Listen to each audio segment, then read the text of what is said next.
네, 안녕하십니까. 저는 비덴트의 양영 이사고요.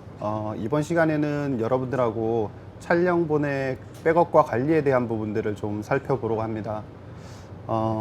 대부분 촬영을 하시는 분들이라 많은 메모리 카드 내지는 백업 관련돼서 많은 내용들을 알고 계시겠지만, 일부 잘못 알고 계신 부분들이나 기타 중요하게 생각하는 부분들을 몇 가지 더 짚어보고자 합니다. 네, 첫 번째 시간에는 메모리 카드하고 인터페이스 쪽을 좀 살펴볼 거고요. 참 많은 메모리 카드들이 있습니다. 카메라를 사용하면서 파나소닉의 P2 메모리 카드, 소니 쪽의 SBIS나 AXXM, XQD, 레드 쪽의 레드 미니막, 레드 막이라고 하는 메모리 카드들, CF, SD 메모리 카드, 이런 많은 메모리 카드들이 있는데, 4K 쪽으로 가고 더군다나 8K까지 가면서 이런 메모리 카드들은 CF 익스프레스라고 하는 방식의 메모리 카드로 다 귀결이 되고 있는 상황입니다. CF 익스프레스를 사용하는 이유 자체는 속도하고 안정성 부분인데요. 하나씩 이제 메모리 카드를 넘겨가면서 좀 살펴보도록 하겠습니다. 이 부분은 메모리 카드가 기타 이제 방식에 따라 좀 분류를 한 건데, 기존의 파타라고 하는 것들은 여러분들이 예전에 ID 하드디스크라고 들어보셨을 겁니다. 핀이 50개가 나와 있는 이런 핀들이 나와 있는 방식이고요. 걔를 채택한 거는 이제 CF 메모리 카드. 그래서 여러분들이 CF 메모리 카드를 사용하다 보면 핀들이 휘는 경우들이 굉장히 많이 발생을 했고, 그리고 또 쇼트가 나는 경우들이 많이 발생을 했습니다. 그래서 간혹 가다 보면 카메라에서 전원을 끄지 않고 메모리 카드를 빼다가 쇼트가 나가지고 데이터가 날아가는 이런 것들을 빈번하게 보셨을 겁니다. 이런 것들이 이제 ID 방식의 어떤 메모리 카드였고요. 그 다음에 이제 SD 메모리 카드라고 하는 방식들이 나왔고, 지금은 PCI 익스프레스, PCI SATA 방식의 이런 메모리 카드들이 계속 나오고 있습니다. 가장 많이 보셨을 겁니다. 많이 사용을 하고 있고, 우리가 SD 메모리 카드라고 하는 메모리 카드인데요. 사이즈는 다 동일합니다. SD 메모리 카드가 있고, 마이크로 SD 메모리 카드는 휴대폰에서 많이 사용을 하는 거고, 방송에서는 주로 SD 메모리 카드를 많이 사용을 합니다. 근데 이제 이거를 나누는 방법들은 잘 모르실 거예요. 그래서 SD, SC 메모리 카드, HC, XC, UC라고 하는 이런 용량에 따라서 나누는 방식인데요. HC, SD, HC라고 하는 거는 32GB까지 용량을 가진 것들은 HC고요. XC 같은 경우는 2TB, 그 다음에 UC라고 하는 건 128TB까지 나누게 됩니다. 그 다음에 이제 SD 메모리 카드를 또 나누는 방식 중에 스피드에 따라서 조금 많이 달라지게 되는데, 울트라 하이 스피드라고 하는, 우리가 UHC-1, 2, 3 이렇게 많이 명기를 하게 되는데, 거기에 따라서 속도들이 달라집니다. 이 속도를 왜 중요시하냐고 의문을 가지실 텐데, 기본적으로는 카메라에서 메모리 카드의 레코딩 버튼을 눌렀을 때 이 메모리 카드에서 받아들이는 라이팅 속도라고 얘기를 합니다. 라이팅 속도가 충분히 버퍼가 있어야지만 레코딩이 끊기지 않고 쭉 흘러가게 되는데, 간혹 가다 보면 메모리 카드를 잘못 선택을 하셔서 이 레코딩 속도가 느린 것들을 이제 꽂는 경우들이 발생을 합니다. 그런 경우에는 레코딩 하다가 중간에 튀거나 영상이 튀거나 아니면 레코딩 자체가 아예 안 되는 이런 경우들이 발생을 합니다. 기본적으로는 메모리 카드 같은 경우는 배속수 자체를 여기다 명기를 하게 되어 있는데, 통상적으로 300MB/s 이런 것들은 다 이제 속도에 관련된 부분들입니다. 근데 여기서 좀 생각을 하셔야 되는 부분들이, 여기에 명기된 것들은 최대치, 이론의 최대치입니다. 실제로 우리가 사용을 하면 여기에 적혀 있는 것보다 한 80% 정도 실속도는 나온다고 생각을 하시면 됩니다. 맥스 속도라고 해서 이 맥스가 다 나오느냐, 그렇지 않습니다. 그런 부분들을 좀 참고하셔서 선택을 하셨으면 좋겠고요. 그리고 이 제조사별로도 굉장히 많은 속도 차이가 있기 때문에 일단은 가격이 차이가 난다라고 생각이 되시면 이런 부분들은 항상 체크를 하셔서 선택을 하시는 게 좋을 것 같습니다. 두 번째는 이제 CF하고 C패스트 메모리 카드인데요.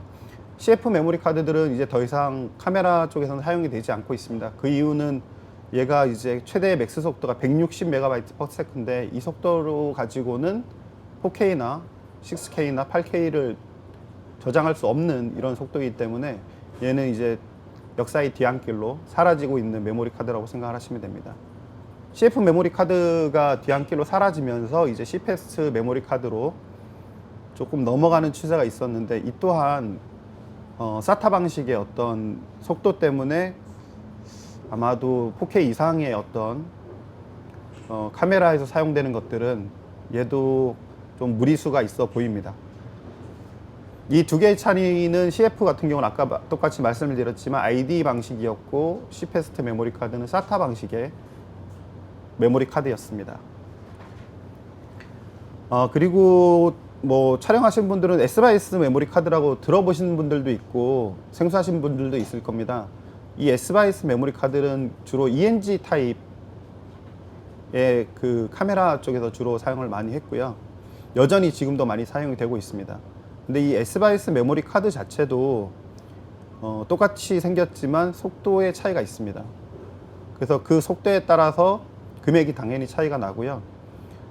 여기에 제가 뭐 PCI 익스프레스 젠 1, 젠 2, 젠 3라고 이렇게 명기를 해놨는데 거기에 따라 속도가 차이가 나고 S/S 프로 플러스라고 하는 청색의 스티커가 붙은 이제 S/S 메모리 카드가 있는데 그 메모리 카드 쪽이 가장 금액이 비싸고 가장 좋은 속도를 가지고 있습니다.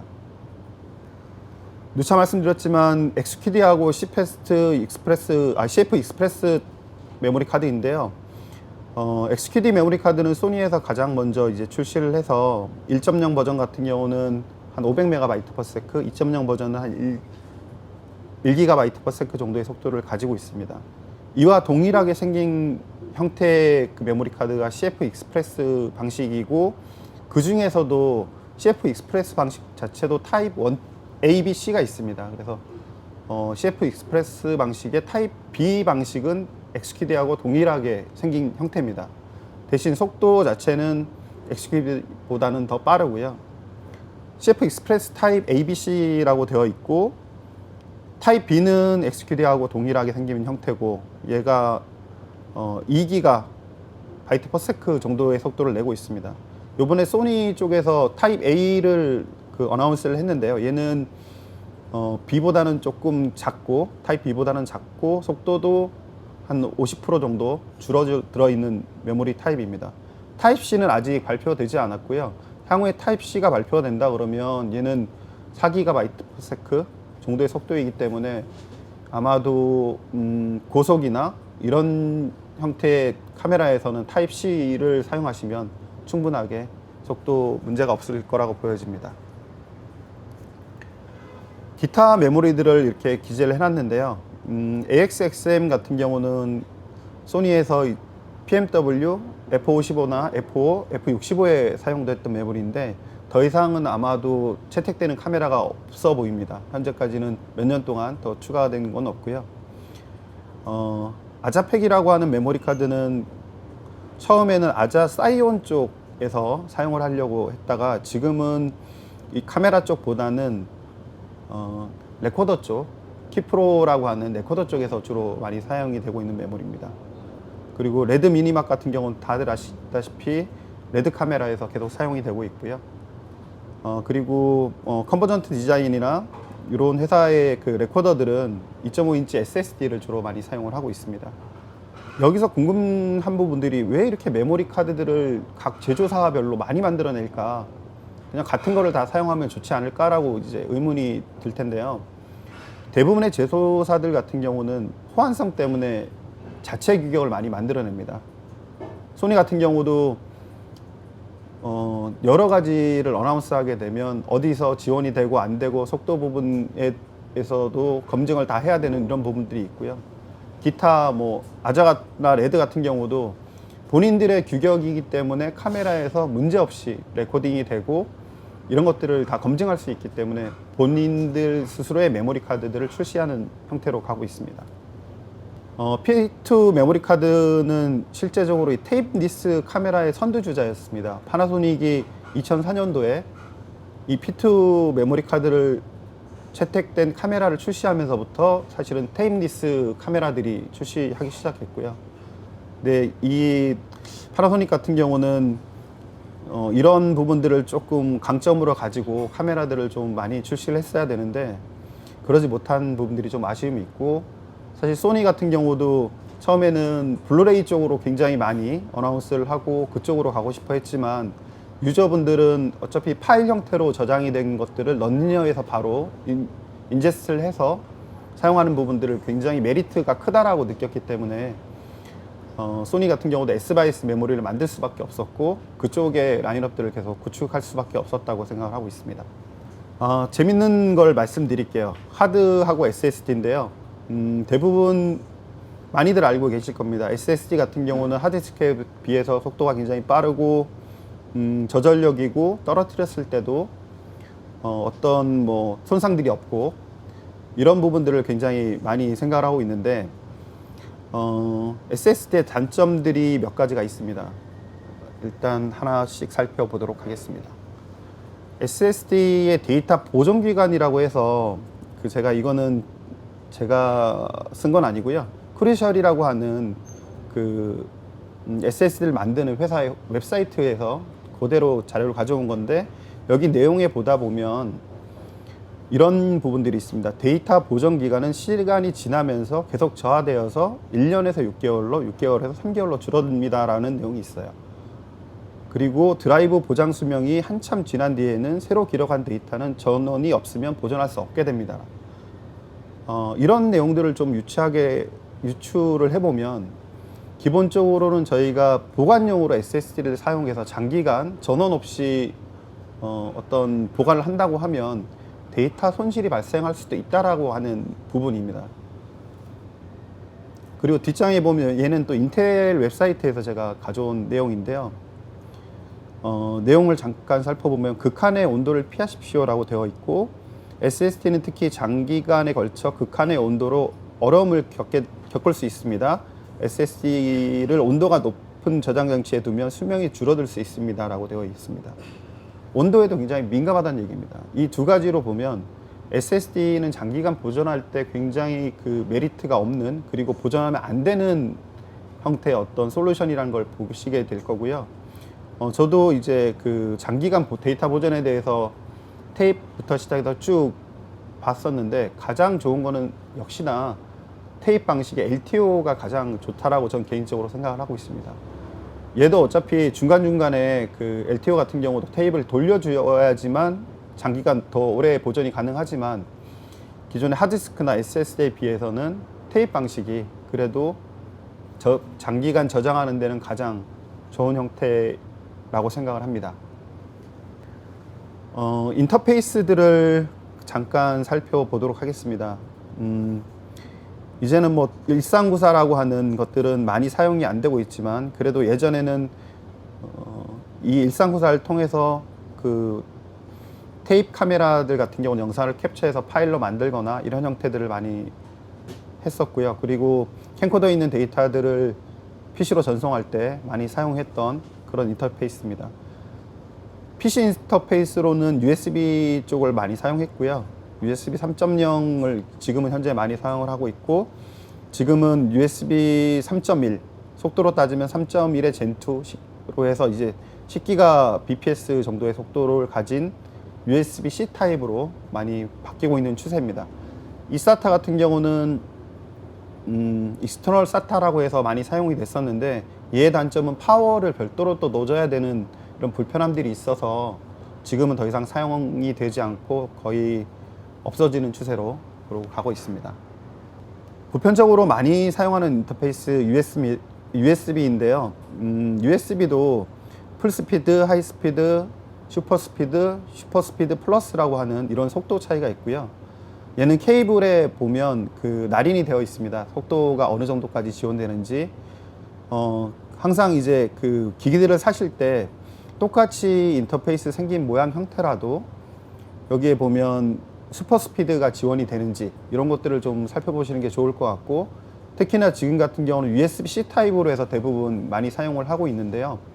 USB-C 타입도 USB 3.0이 지원되는 게 있고 USB 3.1에 젠2가 지원이 되는 게 있습니다.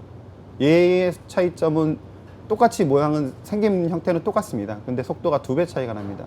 USB 3.0은 5GBps고요. USB 3.1의 젠2는 10GBps입니다. 그래서 이런 부분들을 좀 체크를 하셔서 외장 하드를 구입할 때도 그러시고, 기타 뭐 그 카드 리더기를 구입할 때도 마찬가지로 그 선택을 하시면 좋을 것 같습니다. USB의 생긴 형태에 따라서 조금 분류를 해둔 거고요. 아까 서두에 말씀드렸지만 지금은 USB 3.1 타입C 이렇게 되어 있는 형태로 많이 가고 있습니다.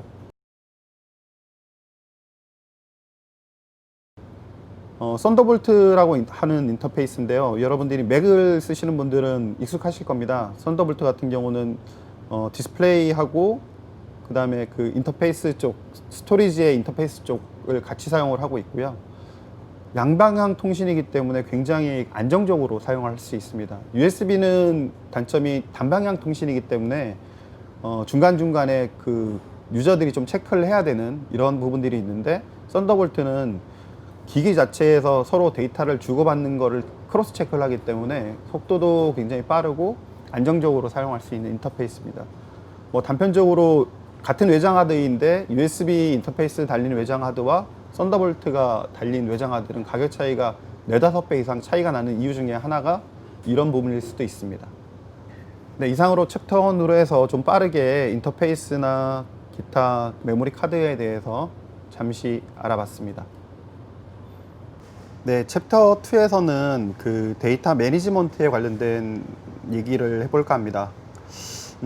데이터 매니지먼트라고 하는 부분들이 그 어쨌든 일반인 같은 경우는 데이터 관리, 그리고 촬영을 하신 분들은 백업하고 보관 이런 부분들을 좀 보시게 될 텐데요. 일단은 좀 살펴보도록 하겠습니다. 테이프에서 테이프 디스로 가면서 가장 중요하게 생각하는 부분들이 촬영 원본에 대한 부분입니다. 이 부분은 저도 촬영장에 가서 드라마 쪽을 많이 이제 서포트를 하면서 처음에 그 테이프로 촬영을 했을 때 예전에는 그 테이프만 목숨같이 지키면 되는 형태, 그리고 가끔 가다가 이제 그 인제스트 하다가 테이프이 이렇게 씹힌다고 하죠. 그러면 그 부분을 잘라내고 붙여서 그 부분만 이제 버리고 다시 가는 이런 형태였는데, 이 메모리 카드로 가다 보니까 사실 메모리 카드에 저장된 영상이 원본입니다. 원본만 잘 보관하면 되지만 여기 하나 문제점이 생기는 게, 이 메모리 카드 가격이 저렴한 것들은 그냥 뭐 100장이 됐던 SD 메모리 카드 같은 경우는 여러 장 가지고 다니면 되지만 고가의 메모리 카드를 사용하는 카메라들이 점점 늘어나고 있습니다. 100만 원이 넘어가는 이 메모리 카드를 재활용할 수 있는 방법은 없을까라는 부분에서 사실은 촬영 원본에 대한 고민들이 생기기 시작하고요.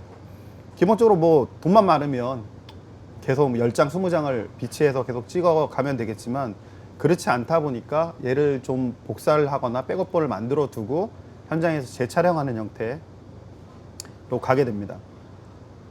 그러면 이 백업본이라고 하는 부분에 대해서 얘기들이 계속 나오는데, 이 백업본을 이제 단편적으로 이제 BBC라고 하는 그 방송사 같은 경우는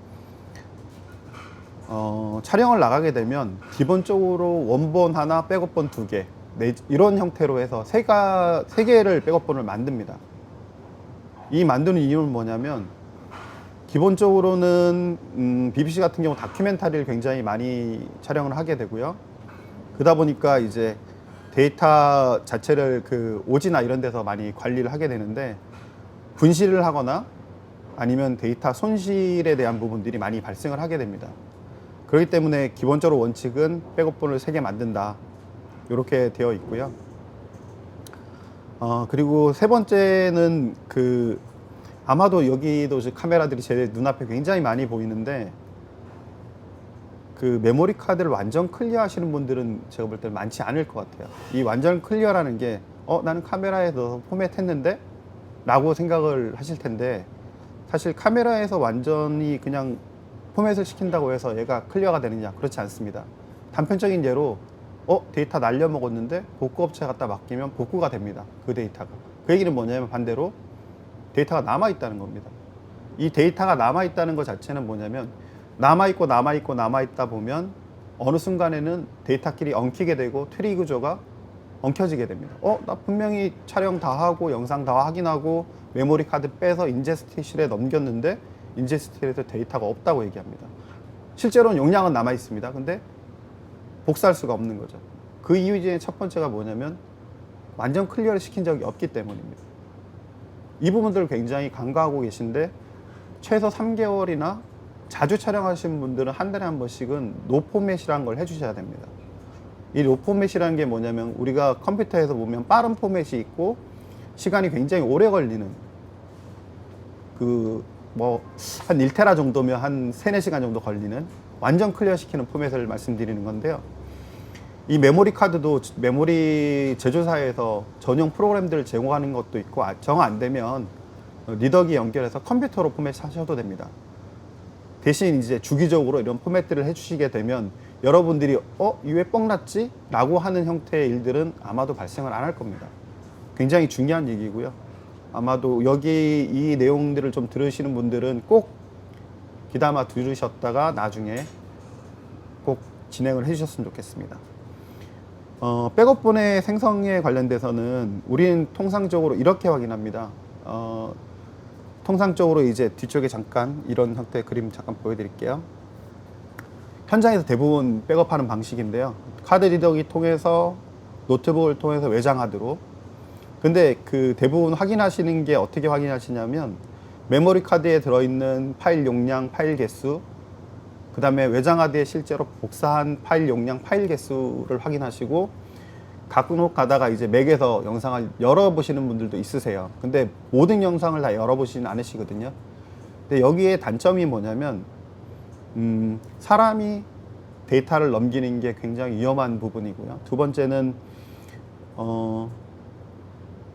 용량을 다 확인했다고 하더라도 빈 데이터가 들어갈 수도 있어요.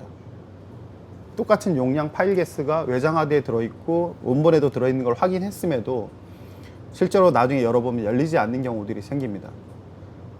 여기에서 제가 왜 책섬을 말씀드리고 프리뷰를 해야 된다고 말씀드리냐면, 책섬이란 거는 데이터와, 원본 데이터와 이 백업본에 들어있는 데이터가 똑같다는 전자서명입니다. 이걸 사람이 하는 게 아니라 프로그램이 해줍니다. 그래서 이런 책섬이 분명히 들어가 있어야 되고, 이 책섬을 통해서 이 데이터는 원본의 메모리 카드에 있는 원본 데이터와 사본 데이터가 동일하다라고 하는 안심을 가질 수 있는 형태라고 생각하시면 됩니다. 그리고 맨 마지막으로 백업본을 실제로 백업을 3개를 했습니다. 근데 한 가방에 넣으시는 분들이 있으세요. 간혹 가다 보면 나 3개 백업본을 만들었는데 근데 가방 하나에 넣습니다. 그럴 것 같으면 백업하시지 마세요. 아무 의미가 없습니다. 가방 분실하면 그냥 끝이잖아요. 그러니까 간혹 해외 쪽으로 출장 가시는 분들한테 제가 당부드리는 말씀이, 3분이 가시면 3분이 다 하나씩 갖고 계시라고. 그리고 같은 공간에 두지 마시라고. 차에다가 똑같이 3개 두시면 아무 의미 없다고. 그러니까 그런 것들을 좀 기본 사항들로 해서 좀 힘드시겠지만 지켜야 될 이런 상황들입니다. 예를 하나 들어보겠습니다. 넷플릭스에서는 백업 가이드라고 해서 넷플릭스 사이트에 어나운스 하는 게 있습니다. 321 원칙이라고 되어 있는데요. 내용을 보면 모든 원본 카메라 및 오디오 백업본을 3개 이상 보관을 해야 되고, 백업본에 2가지 이상의 다른 형태의 저장 매체에 저장을 하라고 되어 있습니다. 그 다른 매체의 저장 매체가 메모리 카드, 레이드가 지원되는 스토리지, LTO, 넷플릭스 컨텐츠 허브, 이렇게 4군데 중에 최소 2가지 형태로 저장을 하라고 되어 있거든요. 이게 무슨 얘기냐면, 제가 말씀드린 거랑 똑같은 겁니다. 메모리 카드에 똑같은 데이터를 담지 말고 메모리 카드에 담고 레이드에 담고 이런 형태로 좀 나눠서 담으라는 얘기고요. 그리고 맨 마지막으로 백업본 중 하나 이상을 다른 지리적 위치에 보관하라고 되어 있습니다. 얘들은 그걸 다 알고 있는 거예요. 같은 곳에 보관하지 말고 다른 형태의 어떤 형태로 가라고. 그래서 이걸 그대로 어나운스를 하고 있고, 그리고 넷플릭스 사이트에 가면 또 카메라 자체도 자기네들이 필요한 것들에 대한 것들 검증을 해서 다 올려놓고 있고, 기타 장비들도 다 어나운스를 하고 있습니다. 서두에서 제가 첫 책섬이라고 해서 말씀을 드렸는데, 책섬에 대해서 간단히 살펴보면 우리나라에서는 이 책섬이라는 단어가 굉장히 생소할 겁니다. 저도 이제 해외 전시회를 굉장히 많이 나가는데, 해외에 나가보면 촬영하시는 분들이 백업 장비에 대해서 이제 설명을 들으시다가 꼭 물어보는 단어가 이거 책섬 지원되냐고 물어보십니다. 그게 뭐냐면, 이분들은 기본적으로는 책섬이 지원되는 장비를 사야 되고, 그리고 실제로 노트북에서 외장하드로 데이터를 저장할 때도 전용 프로그램, 책섬이 지원되는 프로그램을 깔아서 쓰십니다. 그래서 이미 알고 있는 거죠. 근데 우리나라 같은 경우는 사실 책섬이라는 단어가 굉장히 생소할 겁니다. 왜냐하면 이거 지원되는지도 잘 모르고, 사실 이거 지원된다고 쓰시는 분들도 별로 없으시고요. 제가 지금까지 촬영 감독님들 만나 뵀는데 딱 한 분이 소프트웨어 깔아서 쓰고 계세요. 근데 그분한테 이제 저도 그 어떤 소프트웨어 쓰고 계시냐고 해서 여쭤본 내용이 사실 뒤에 있습니다. 아이이미지 프로젝트사의 샷 프로라고 하는 소프트웨어인데요. 얘가 맥이나 PC에서 그 책섬을 다 해주는 겁니다. 그래서 내가 프로그램상에 선택을 하면 원본 데이터하고 4번 데이터가 동일하다는 전자 기록도 남겨주고 데이터 비교를 다 해주는 이런 소프트웨어입니다. 이런 전용 제품을, 그 백업 전용 제품을 쓰지 않는 경우에도 이런 프로그램들은 금액이 한 100불에서 150불 정도 하거든요. 그래서 이런 것들을 좀 사서 깔아서 쓰시면 데이터 관리하시는 데 좀 많이 도움이 될 것 같고요. 그래서 책섬이란 거는 중복 검사 형태로 오류를 정정 통해서 하여튼 뭐 자료의 결점성을 보완하는 이런 거라고 생각을 해주시면 될 것 같고, 추후에는 이 책섬이 꼭 지원되는 프로그램을 쓰시거나 아니면 책섬이 지원되는 전용 기기를 사서 백업하시는 게 좋을 것 같습니다. 데이터 관리 사례인데요. 한 4가지 정도 이제 말씀을 드리겠습니다. 통상적으로 그 관리 사례 1번은 그 보도국에서 주로 사용을 하는 방법인데요. 메모리 카드에다가 순번을 기재합니다. 그리고 이 기재하는 이유는 사실 보도국 같은 경우는 하루 촬영량이 그렇게 많지 않으시기 때문에 본인이 촬영을 하시고 본인이 편집을 하시고 뭐 인제스 과정도 본인이 다 하시기 때문에 분실하지 않으면 사실 얘는 별도로 관리할 필요가 없습니다. 대신 이제 그 촬영본을 확인할 때는 카메라에서 돌려보시면 되고, 뭐 누차 말씀드렸지만 메모리 카드 분실만 하지 않으면 데이터 관리할 때는 크게 문제가 없는 이런 관리 형태입니다. 두 번째는 대부분 많이 이렇게 사용을 하고 있습니다. 뭐 영화 촬영장이 됐던 아니면 드라마가 됐던 일반적으로 데이터를 많이 쓰시는 분들은 카드리더기를 통해서 맥북이나 노트북을 통해서 외장하드로, 근데 요즘은 대부분 이제 외장하드 두 곳에 동일한 데이터를 기록하는 형태로 많이 바뀌고는 있습니다. 근데 좀 아쉬운 부분들이 여전히 책섬이 지원되는 전용 프로그램을 쓰지 않는다는 부분, 사람이 그냥 드래그해서 넘긴다는 부분들이 좀 아쉬운 부분들이고요. 그리고 이런 데이터를 2번을 쓰시더라도, 관리 사례 2번을 쓰시더라도 통상적으로 촬영장을 저도 많이 다녀보면 카메라 팀의 제일 그 막내한테 시키더라고요, 이런 일들을. 근데 가능하면 데이터를 전담으로 할 수 있는 관리자를 두셔서 운영을 하시는 게 좋으시고요. 왜냐하면 이 데이터라는 게 맨 마지막에 어떤 결과물이지 않습니까?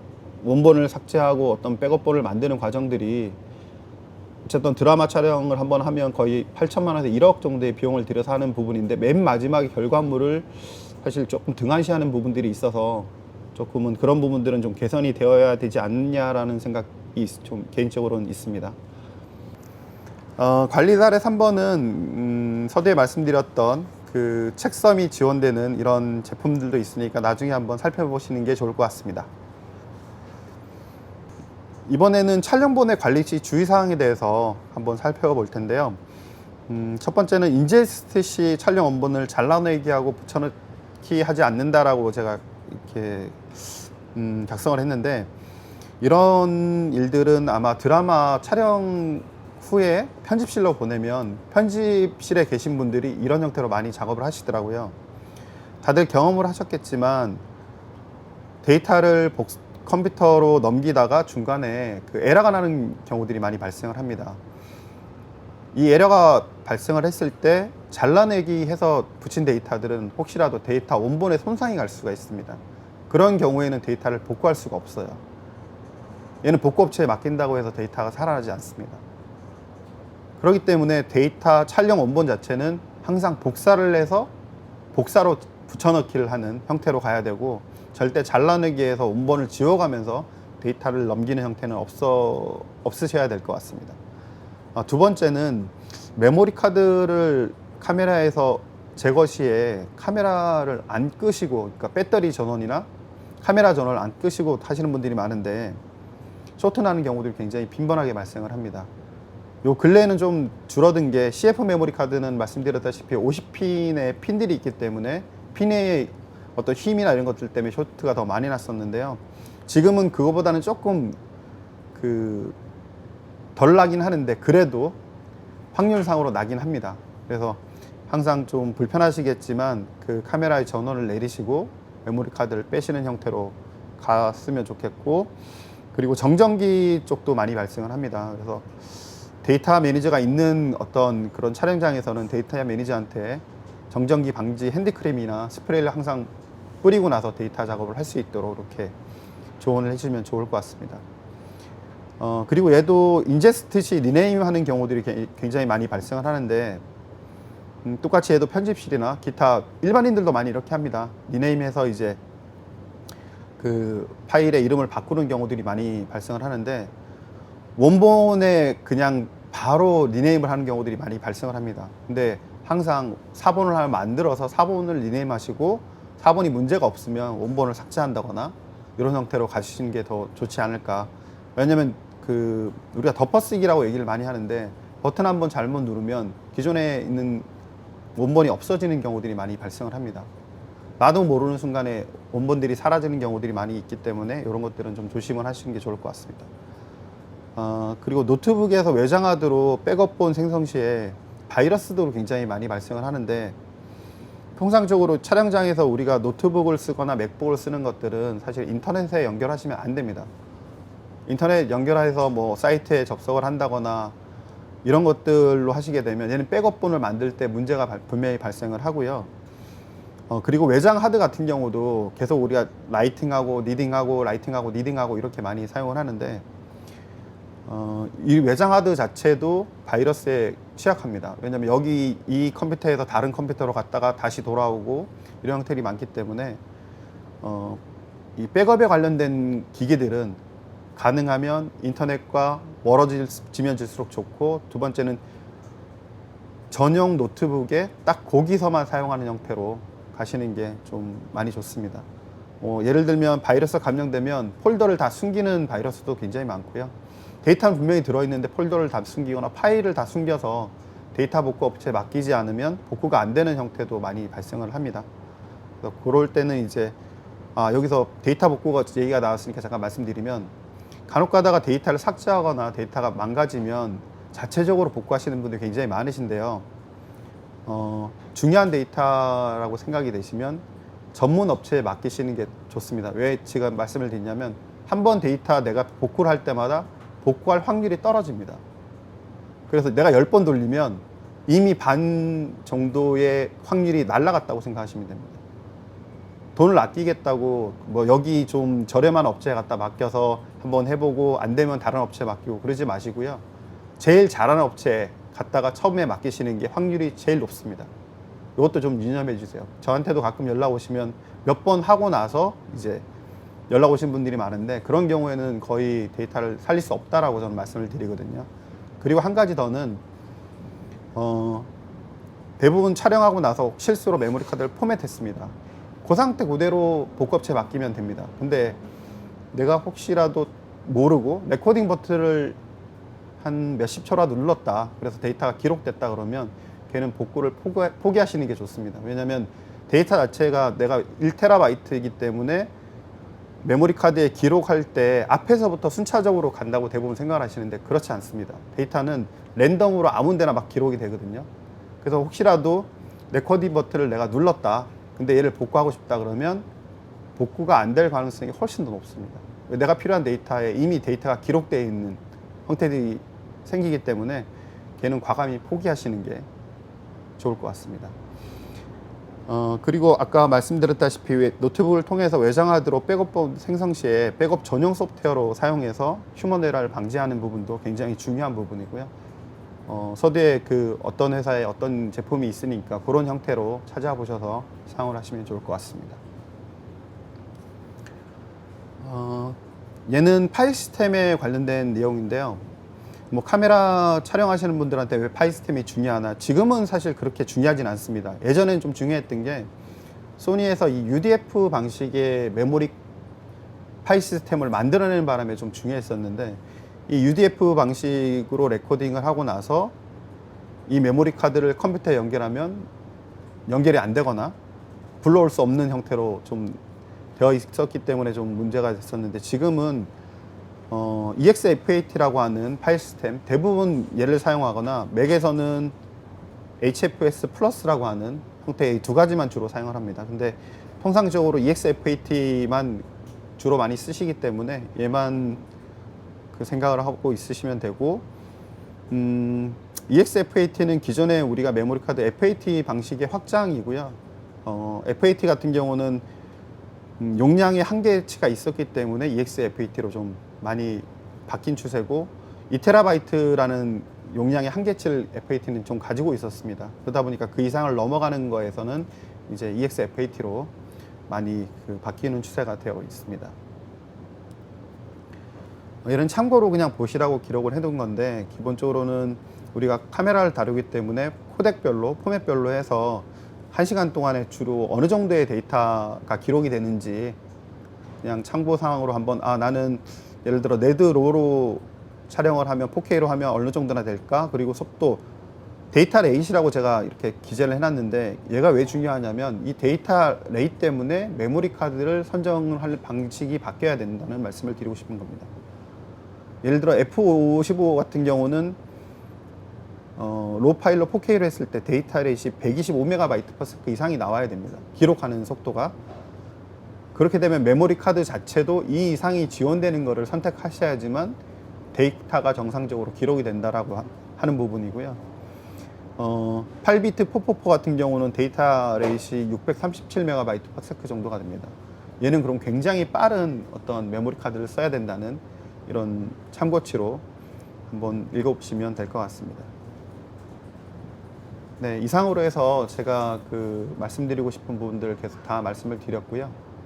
혹시라도 데이터 매니지먼트라는 거는 저도 누차 해봤지만 본인이 귀찮을수록 더 안전하다는 걸 좀 인식을 해주시고요.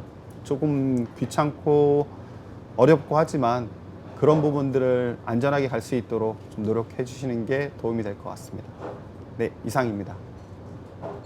다양한 종류의 미디어들을 갖고 촬영을 하는 현장에서 미디어 관리법이라든지 그런 현장에서 미디어의 백업 방법, 동일한 미디어를 다른 디바이스에서 썼을 경우에 어떻게 적용을 해야 되는지, 예를 들어서 뭐 드론에 썼다가 뭐 고프로에 썼다가 다른 그렇게 다양한 디바이스 쓸 때 관리법이라든지. 촬영장에서 혹시나 데이터에 문제가 생겼을 때 대처법에서 간단히 말씀을 드리고요. 그리고 메모리 카드를 백업할 때 어떤 장비들에 대해서 간단히 말씀을 드릴게요. 기본적으로는 대부분 이제 노트북을 통해서, 카드 리더기를 통해서 노트북 통해서 외장하드로 가게 되어 있는데, 카드 리더기부터 선택할 때부터 좀 잘 하셔야 될 것 같고요. 가능하면 소니가 됐던 전용 리더기를 쓰시는 게 가장 좋습니다. 간혹 가다 보면 중국산 좀 저렴한 것들을 많이 쓰시거든요. 근데 이제 메모리 카드 속도는 충분히 나오는데 리더기의 속도가 받쳐주지 않아서 굉장히 느린 부분들이 많이 발생을 합니다. 근데 나 메모리 카드는 굉장히 빠른데라고 대부분 많이 생각들을 하세요. 근데 리더기는 생각하지 않으세요. 리더기 쪽의 인터페이스들도 사실은 빨라야지만 메모리 카드가 빠르고, 한 가지 더는 뭐냐면 외장하드를 그냥 하드디스크가 들어있는 외장하드를 쓰면 메모리 카드가 빠르고 리더기 빠르고 아무 의미 없습니다. 왜냐면 하드디스크 자체는 100MB/s 정도의 속도밖에 안 되기 때문에 사실 다른 미디어가 빠르다고 해서 백업 속도가 빨라지지 않습니다. 기본적으로 이런 과정들의 기기들이 뭐든지 다 속도가 빨라져야지만 맨 마지막에 백업 속도라는 게 빨라지기 때문에 그런 부분들을 좀 고려를 해주시고요. 메모리 카드 같은 경우도 가능하면 제조사에서 권고하는 것들이 있습니다. 뭐 항상 제조사 웹사이트에 가면 호환성 리스트라고 해서 어나운스를 하는 것들이 있기 때문에 그거를 좀 참조해 주시고, 그런 부분들이 검증이 좀 됐다라고 하면 조금 더 안전하게 백업이 가능할 것 같습니다. 그리고 예를 들어 현장에서 메모리 카드가 뻥났다. 대처법은 재촬영이 가능하다 그러면 재촬영 하셔야 되고요. 두 번째는 그 상태 그대로 카메라에 연결을 해서 카메라에선 보여진다, 영상이 돌아간다라고 하는 분은 이거는 이제 복구를 하시면 돼요. 복구업체에 맡기시면 문제가 해결이 될 거고요. 카메라에 넣었는데 카메라에서도 어떤 영상이 보여지지 않는다 그러면 재촬영하시는 게 제일 좋습니다. 그 데이터는 완전히 잘못되어 있는 데이터이기 때문에 복구를 한다고 해서 돌아오지 않는 경우들이 더 많이 있습니다. 이런 팁들을 가지고 좀 움직이시고, 컴퓨터에 카드 리더로 연결해서 영상을 플레이했는데 플레이가 안 된다 그러면 걔도 복구업체에 맡기셔도 복구가 될 가능성이 높습니다. 그렇기 때문에 그 상태 그대로 이제 아무것도 하지 말고 한번 맡겨보시는 게 가장 도움이 될 것 같고, 가장 좋은 거는 메모리 카드에 뻑이 났다 그러면 재촬영하시는 게 제일 좋습니다. 왜냐하면 그 후자에 관련된 내용들은 확률이라는 게 퍼센티지가 100%가 아니기 때문에 가능하면 그 현장에서 뭔가 조치를 하시고 이제 움직이시는 게 가장 좋고요. 이 말씀을 왜 드리냐면, 그래서 이제 그 전용 기기들을 쓰게 되면 메모리 카드를 백업할 때 이런 것들을 검증해 주는 과정들이 있어요. 메모리 카드가, 예를 들어 메모리 카드에 있는 데이터들이 손상이 있는지 없는지를 검증하는 것들이 있거든요. 그리고 전용 프로그램에서 일부 검증을 해줍니다. 그래서 그 프로그램을 사용하라고 말씀을 드리는 건데, 데이터에 오류가 있는 것들도 일부 찾아내 줍니다. 그래서 안전하게 백업을 해 두시고 믿고 그냥 진행하시는 게 좋을 것 같습니다. 그다음에 그 만약에 메모리 카드에서 오류가 났을 때 그걸 복구를 해서 복구가 90% 100% 됐다고 했을 때, 그러면 그 원본이라든지 그 미디어에 대한 그 컨텐츠를 복구를 하고 그 미디어를 또 다시 사용해도 문제가 없는지, 아니면 그 미디어는 다시 이제 폐기 처분을 해야 되는지, 그 부분에 대해서 좀 더 말씀해 기본적으로는 데이터 복구를 하게 되면 복구업체 맡길 때 이제 그 메모리 카드의 데이터를 복구해서 담을 수 있는 하드가 됐든 SSD가 됐던 이걸 달라고 합니다. 그래서 데이터는 이쪽에 담아줄 거고요. 기존의 이 메모리 카드 자체는 제조회사에 맡겨서 교환을 받으시는 게 좋습니다. 교환이 안 된다 그러면 폐기하시는 게 좋고요. 왜냐하면 한번 뻥난 데이터 자체의 메모리 카드 자체는 얘가 어쨌든 간에 그 낸드 플래시 메모리하고 메모리 쪽에서 문제가 생겼던, 그 IO에서 문제가 생겼던 한번 문제가 생긴 거기 때문에 재사용하는 거는 제가 볼 때는 조금 아닌 것 같고요. 다른 거로 새 거로 교환을 하거나, 요즘 같은 경우는 또 메모리 카드를 라이프 워런티라고 해서 평생 워런티를 해주는 곳들이 많습니다. 그러면 제조사에 이거는 데이터 문제 생겨서 얘기를 하면 교환을 해줍니다. 그래서 교환 받으셔서 새 걸로 다시 사용하시는 게 좋을 것 같습니다. 굉장히 죄송한 질문이 하나 있는데요. 네. 그 복구 작업을 할 때 전문 업체 아까 맡기시라고 하시면서 네. 가장 잘 하시는 그 복구 비용이 어떻게 좀 진행되는지 알 수 있을까요? 기본적으로는 그 복구 비용 자체는 용량에 따라서 그 책정이 되어 있고요. 나는 이렇게 생각하시면 돼요. 저는 메모리 카드에 담긴 앞부분에 담긴 것만 복구를 하고 싶습니다. 대부분 저한테 그렇게 물어보거든요. 근데 복구를 하려고 그러면 1TB면 1TB를 다 돌려야 됩니다. 얘가 앞쪽에만 들어있지 않거든요. 그러다 보니까 이 1TB 용량이면 1TB짜리의 금액이 책정되어 있고, 예를 들어 100TB짜리면 100TB짜리의 용량이 책정되어 있습니다. 그리고 얘가 단순히 기계적인 오류인지 아니면 하드디스크 같은 경우는 다 분해해서 안에 원판을 올려가지고 하는 거에 따라서도 또 금액이 다릅니다. 그래서 그런 거 같은 경우는 그 전문 업체에 가시면 웹사이트에 다 용량별로, 그 다음에 어떤 증상별로 해서 금액이 나와 있으니 그걸 참조하시면 될 것 같고요. 뭐 대한민국에서 굉장히 잘하는 곳 있습니다. 거기 아마 네이버에 검색해 보시면 다들 알 수 있는 업체 있으니까 거기에 맡기시는 게 좋을 것 같습니다. 기본적으로는 카메라가 됐던 뭐 드론이 됐던 그 기기에서 지원하는 포맷이라고 하는 파일 시스템이 있습니다. 그래서 근데 파일 시스템 자체가 조금씩 다를 수는 있어요. 왜냐하면 그 기기에서 자기들 기기에 같은 EXFAT라고 하더라도 조금씩 다르게 설정을 해놓은 경우들이 있습니다. 이런 경우는 어떻게 하냐면 가능하면 그 기기에서 촬영하기 전에 한번 포맷을 해주시고 촬영하시는 게 제일 좋고요. 넣는데 그냥 돌아간다고 해서 그냥 하지 마시고 항상 카메라에 쓰던 거를 드론으로 갔다 그러면 드론에 연결해 놓고 드론에서 한번 포맷해 주시고 사용하시고, 드론에 있는 걸 카메라로 가져왔다고 하면 카메라에서 한번 포맷해서 사용해 주시는 게 좋고요. 간혹가다 이런 경우 있죠. 왜? 여기 촬영한 영상이 들어있으니까 빼기 귀찮아서 그냥 쓰시는 분들 계시는데, 사실 그것도 어떻게 보면 오류의 발생 원인 중에 하나가 될 수 있습니다. 왜냐하면 같은 파일 시스템을 쓰더라도 조금씩 다를 수가 있어요. 트리 구조나 이런 것들이. 왜냐하면 카메라 포맷하는 순간 폴더 트리 구조라고 해서 폴더가 생깁니다.